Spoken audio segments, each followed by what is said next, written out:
Thank you, and thank you. It's my pleasure to host you, Inderjit sir, and looking forward to having a wonderful conversation along with participants. So we'll just get started with, I think you are a new age bank, so already been established, everybody knows that, right? So how you are using the technologies which is shaping a new age modern banking, right? So maybe just initial thoughts on how you are using technologies to build a new age banking. Thank you. Thank you, Shashank. And thank you, Samir, for having this topic. See, what I'll try and do today is to link mysterious technology with everyday banking and finance. I'll try and speak in layman terms which all of us can colloquially understand and bridge, the widening gap between the two.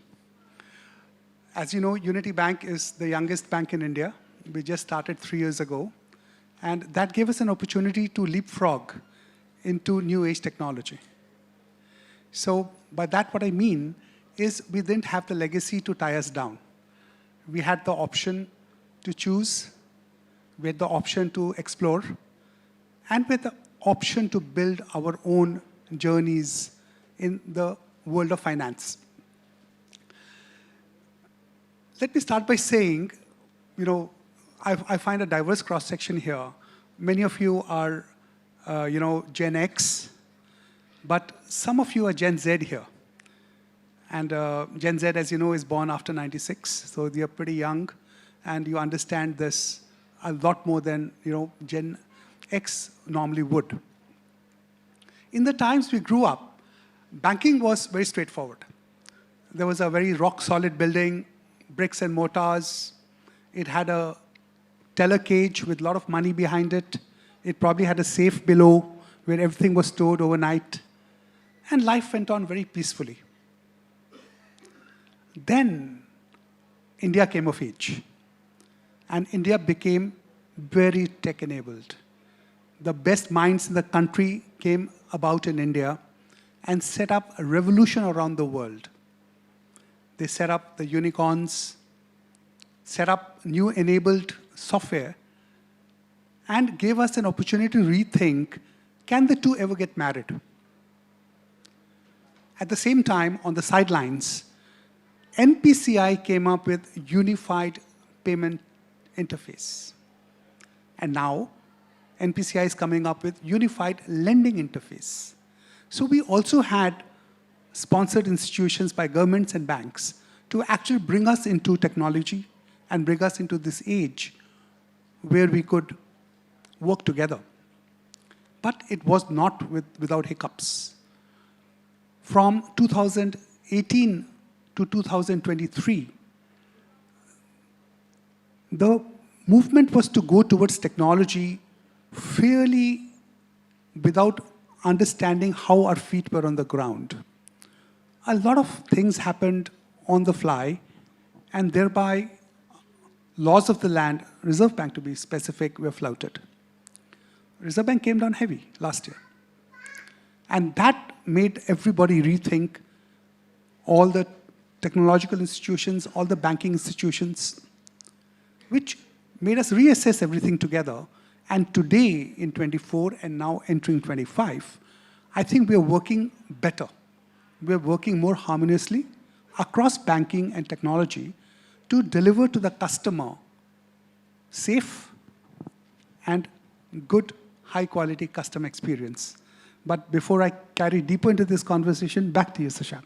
Well, thank you, sir. I think good setting of the context, talking about that how the India evolution has happened, supported with the tech and then impact on the banking. So let's try to get deeper into that now the adoption of technology and the harmonizations of the technology of the business. So I think automation is driving that entire financial services, be it on the sales side of it or be it on the servicing side of it. And tech has been enabled across the length and breadth of the banking use. But how, as a CEO, that you want to ensure that when the technology is enabling you to deliver the business, there is no loss of the human touch to the whole of the things, right? So this is, I think, because banking is still being as a trust-based business. So just maybe if you would like to share your insights around that. Absolutely. I think it's a great point. And just like the previous speaker from DBS, which is a leader in digital technology in Asia, the banks which find the right balance between customer interface and banking will actually succeed. At the end of the day, all of you are users of both banks and technology. But you want to know where your money is. You want to know, is it secure? And can you access it when you want? So I will put forward the model which is seeming to get attention today. That the first touch with customers has to be phygital, physical, but the journey has to be digital. So the efficiency of scale can come in, and banking can reach tier 2, tier 3, tier 4 cities with ease. Thereafter, once that comfort and that trust is set up, the servicing of the customer, the transactions of the customer should be digital and digitally enabled. So let me see if I can explain what I mean by that.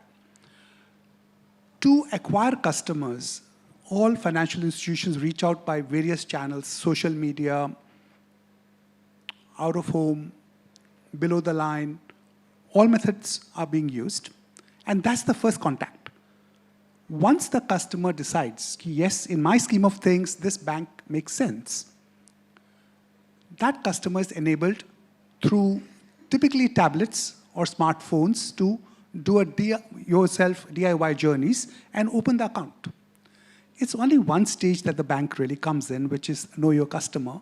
We end up doing a video KYC or some enablement by which we confirm that the customer is real and the customer is good. After that, we provide all tools: WhatsApp banking, internet banking, SMSs, emails, and right now, my bank is actually experimenting with video bots. I hope in this quarter, my bank will be able to launch a video bot service in India. You can talk to the lady on the screen and she'll answer all your banking queries. I think it's going to be the first in India. So that's how we marry technology into good, high-quality customer service. Customer service does not change. I have my colleague Rashmi sitting here. She's to head customer service for my bank. Customer service will always be paramount because you need to feel most important in the banking setup. Thank you, Inderjit sir. And I had a privilege to work with your bank and know that how the bank is really adopting the technology at a large scale. One more, I'll just change the dimensions when it comes to technologies. Fintech has been the forefront of technologies and they're working with the banks. And you, newest bank, you're also working on lots of the bank and Fintech partnerships, right? So how do you see that Unity Small Finance Bank collaborate with Fintechs and all the technology partners, as well as that work very closely with the regulators to build a sustainable business model? I think that's a very relevant question, not just for banking, but for all service industries. The time to invent everything yourself is gone. Let's put it, the wheel has been invented. There are partnerships and partners who can do the particular domain much better than you can. So if you want to actually grow and make a meaningful difference, stick to your core competence, which is banking. For everything else, you must engage with partnerships. Partnerships to set up products, partnerships to enable fulfillment, customer contact, and essentially every domain in banking has to be with help of partnerships. Partnerships play a very vital role in getting you business into the bank. These can be in form, of business outreach, network outreach, digital enablement and fulfillment. There's great expertise in India to actually get all different asset classes, liability classes, and investment classes with the help of technology into your bank. See, the bank or a financial institution or a service institution like a bank is basically an enterprise services bus. You set up the core, and then you plug in everything which you need to plug in. You don't invent it yourself. That gives you benefit of it saves lead time to market and gives you the domain expertise of the highest quality for that product. So I think it's time to be, not penny stingy and pound foolish. It's time to invest initially and upfront because the payback periods are very short. But spend that money and get the enablement of technology into yourself earlier rather than later. Yeah. Thank you, Nishit sir. Maybe before I come to my other questions, maybe in case if audience have any question to Inderjit sir and they want to learn from his experience, anybody? Yeah, there is a couple of hands.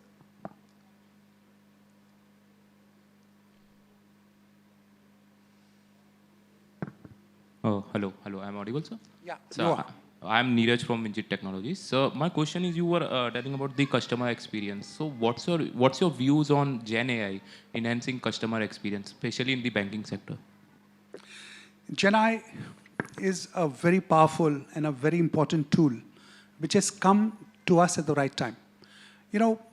This seams of things which AI can do for us, much beyond crunch information and provide you a synopsis or a shorter notes. It can do much more than simply write up essays for you. Gen AI can actually help you cut and slice your data and predict what the customer is going to ask for you next. I was at Harvard 2 months back doing a course in Boston. And one of the teachers told us there that less than 5% of the companies in the world have an AI policy. I said, well, let me go back into my bank, and I've already formed an AI team with empowerment across different domains, and each one is now working on fulfillment of what we will execute this quarter. It will not only help us save a lot of time, it will give us a lot of revenue and a lot of insights into what customers want from us and in which direction we should go next. AI so far has been thought as a very expensive thing to do, but DeepSeek and several companies of that kind have shown us that price will fall like a, remember when you started mobile phones in India, it was so expensive. Now it's next to free. So go without fear, embrace AI, and the ones who do it earlier are likely to succeed. Thank you, sir. I think we have another question from this. Hi, sir. Really lovely to hear about the video bot that you're creating right now. So my question is, do you think that with Gen AI and with video bots, we would be automating the support function for, banks, fintechs, and other companies, or do you think that there's going to be a mix of like humans and human voice bot solutions that can help us out with that process? I think that's a very important question. It has two dimensions. The first is the use case, and the second is impact on people. The use case is that Gen AI and the tools thereafter, will help us deliver more efficient service. See, what happens is when you have services at L1, L2, L3 levels. At L1, mostly when someone calls in, the receiver is busy typing numbers or transcripting the phone into mobile phone number and bringing your CRM up to see what's happening. AI can crunch that to milliseconds. So the time you spend as human interface is already taken over, and that lead time is saved for the person. That gives the human being, and the human being will always be part of the process. See, at the end of the day, at the highest level, where there's a decision-making tree or some action to be done which is not standard, is going to be a human. So I'm trying to answer this by saying that efficiency and cost saving will happen because of AI, but the decision-making and the soft touch, the relationship, what I call, will still rest with humans. What will happen to the human capital by that? We will not have banks of people just doing typing and answering repetitive calls. We will upskill them and make them into decision-making individuals. And I'm sure jobs will be enriched by that. Yeah, thank you, sir. I think this was perfect talk about harmonization with technology and the customer experience. Maybe the last question from gentleman. Yeah. Hi, this is Anisha. Hi. So being the latest bank, in the market, what's your USP or differentiator to be able to acquire customers and grow the business? I keep asking myself that, yes. Actually, it's very, very simple and very straightforward. You know, being a very new bank, we have the option to go into areas where we choose to be. For example, in this phase, my board and I have decided that we will go in the MSME space and the SME space. We are basically a retail bank at the moment. We've chosen not to be a corporate bank. Reasons is very simple. The MSME growth is incredibly high in India, and there's so much unserved population which we can serve. The second part is we are small. We have a smallish balance sheet. We can't really lend to the top 100 in India. So it's a good marriage to do that. The strength we have is our reach. And our reach is not by our branches. Our reach is through our technology. You know, most of our fulfillment happens in areas we have no presence.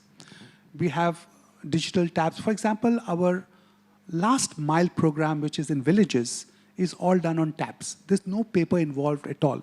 Not even one wet signature is all on tabs. Our retail bank has come to the stage that we take one signature at the moment in the entire account opening process. And I think in the next 4 months, we will go contactless over there also. This gives us benefit of scale and helps us give our products out into a very wide reach in India. So the only challenge left with us is how do we get people to know about us? Uska bhi answer simple hai, social media. So we go into media in a very big way, SEM, SEO, optimizations, all kinds of X, Facebook, LinkedIn, wherever there's a need, we do that. We also do very focused marketing on PIN codes. We do very focused marketing on our branches, physical. If, for example, if a human being walks within 30 meters of my branch, I have the information. And then I can do targeted marketing. Hopefully this person lives in my neighborhood and will come in. We've experimented with this in Calcutta and Pune, and we think it's successful. So we'll roll it out. So again, the answer is technology. Yeah, thank you, sir. Thank you. Thank you. And I think it was really great, insightful discussions with you, sir. It's a pleasure for me to hosting you and getting insight into the leader's view that how the technology is being used to manage the business as well as the customer experience. So thank you very much, sir, supporting us. Thank you. Thank you, Shashank. Thank you, Samir. Had an absolutely great time. Thank you so much, Mr. Camotra, for coming here and gracing us with your presence. Please maybe present a token of our appreciation to him. Samir, please do the honors. Okay, Shashank, thank you.